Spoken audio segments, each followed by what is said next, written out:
नमस्कार, स्वागत है आपका हमारे YouTube podcast channel echoes from the dark में। आज की कहानी हमें लिखी है विक्रम जी ने देहरादून उत्तराखंड से। कहानी पसंद आए तो लाइक जरूर करें। अगर ऐसी सच्ची घटनाएं सुनने में आप इंटरेस्टेड हैं तो हमारा चैनल सब्सक्राइब करना न भूलें। क्या होता है जब कोई ऐसी चीज आपकी आंखों के सामने हो जाए जिस पे आपका दिमाग यकीन ही ना कर पाए, जब आपकी आंखें कुछ कहें और आपका तर्क कुछ और। आज हमारे पास विक्रम नाम के एक व्यक्ति का भेजा हुआ एक अनुभव है। ये बात है 2017 की, देहरादून के एक आईआईटी हॉस्टल की। एक आम रात की कहानी जो किसी भी तरह से आम नहीं रही।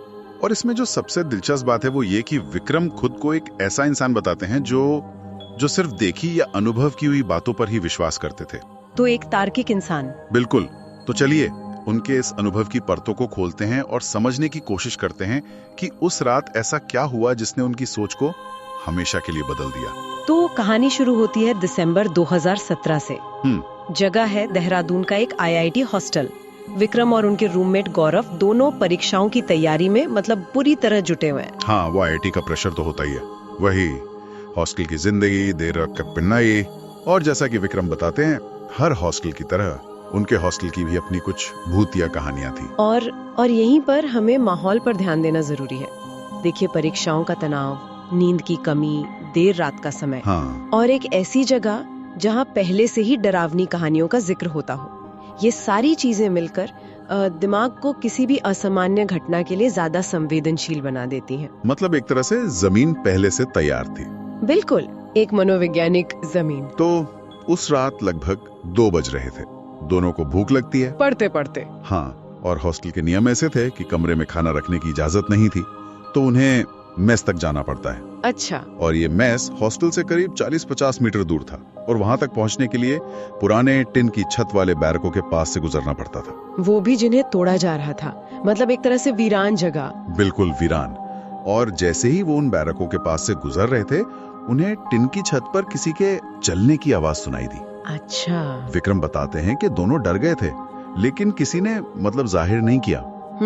पर जब आवाज दोबारा आई, इस बार थोड़ी और साफ, तो गौरव का डर बढ़ गया और वो दौड़ने लगा। देखिए, यहाँ आवाज का किरदार बहुत अहम है। हाँ। अब एक तो टिन की छतें वो तापमान में बदलाव से या हवा से या किसी छोटे मोटे जानवर की वजह से भी आवाज कर सकती हैं। ये तो हम सब जानते हैं। हाँ, कोई बंदर या बिल्ली भी हो सकती है। बिल्कुल।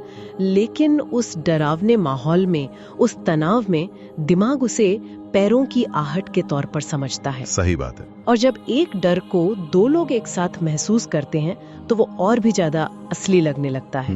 तो गौरव दौड़ता हुआ एक मोड़ पर मुड़ जाता है और विक्रम की नजरों से ओझल हो जाता है। विक्रम भी तेजी से उस मोड़ तक पहुंचते हैं, और वो जो देखते हैं, जैसा वो लिखते हैं, उसे सोचकर आज भी मेरी रूह कांप जाती है। उन्होंने देखा कि गौरव का शरीर जमीन से करीब 4 इंच ऊपर हवा में तैर रहा था, मुंह के बल। क्या? हाँ, और अंधेरे में उन्हें एक और धुंधला सा साया दिखाई दिया, एक छोटी बच्ची का, जिसने शायद फ्रॉक जैसा कुछ पहना हुआ था। अरे, ये इस पूरी घटना का सबसे चौंकाने वाला और तर्क से बिल्कुल परे हिस्सा है। बिल्कुल। हवा में तैरना, मतलब लेविटेशन, ये एक ऐसी चीज है जिसे विज्ञान नहीं समझा सकता। बिल्कुल। और एक छोटी बच्ची का साया। हाँ, ये बहुत अजीब है। डरावनी कहानियों में बच्चों के भूत का जिक्र अक्सर होता है। ये मासूमियत और किसी बड़ी अनहोनी का प्रतीक माना जाता है।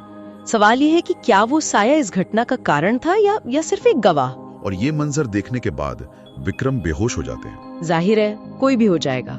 जब उन्हें होश आता है तो गौरव जमीन पर पड़ा था। विक्रम बताते हैं कि उन्हें ऐसा महसूस हुआ जैसे उनके शरीर की सारी ऊर्जा किसी ने खींच ली हो। वो कमजोरी से कांप रहे थे। किसी तरह उन्होंने फोन निकालकर मदद के लिए कॉल किया। और अगली सुबह जब उनकी आंख खुली तो वो अपने कमरे में थे और सिर में बहुत तेज दर्द था। विक्रम और गौरव दोनों को 1 हफ्ते के लिए बेड रेस्ट पर रखा गया। दोनों को। और उन्हें कभी पता नहीं चला कि उस रात असल में क्या हुआ था, क्यों हुआ था। अच्छा। और सबसे अजीब बात यह है कि उस घटना के बाद उनके साथ फिर कभी कुछ भी असामान्य नहीं हुआ। ये जो शारीरिक और मानसिक असर है, इस पर गौर करना चाहिए। शरीर से ऊर्जा खिंच जाने की बात, हाँ। ये अक्सर ऐसी पैरानॉर्मल घटनाओं के वर्णनों में मिलती है। अब इसे गहरे सदमे और डर से हुए एड्रेनालिन क्रैश का नतीजा भी माना जा सकता है। अच्छा, मतलब ये एक शारीरिक प्रतिक्रिया हो सकती है। हाँ बिल्कुल, लेकिन दोनों का एक हफ्ते तक बीमार रहना ये बताता है कि ये अनुभव बहुत गहरा और दर्दनाक था, चाहे वो शारीरिक तौर पर हो या मानसिक। तो एक आईआईटी का छात्र जो सिर्फ सबूतों पर विश्वास करता था, हाँ, एक रात में हुई घटना के बाद हमेशा के लिए बदल गया। ये कहानी ये कोई जवाब नहीं देती, बल्कि कई सवाल छोड़ जाती है। विक्रम ने ये अनुभव साझा करते हुए पूछा भी है कि कोई बता सकता है कि ये क्या हो सकता है। हाँ, शायद कुछ अनुभवों के लिए हमारे पास कोई ठोस जवाब होता ही नहीं है।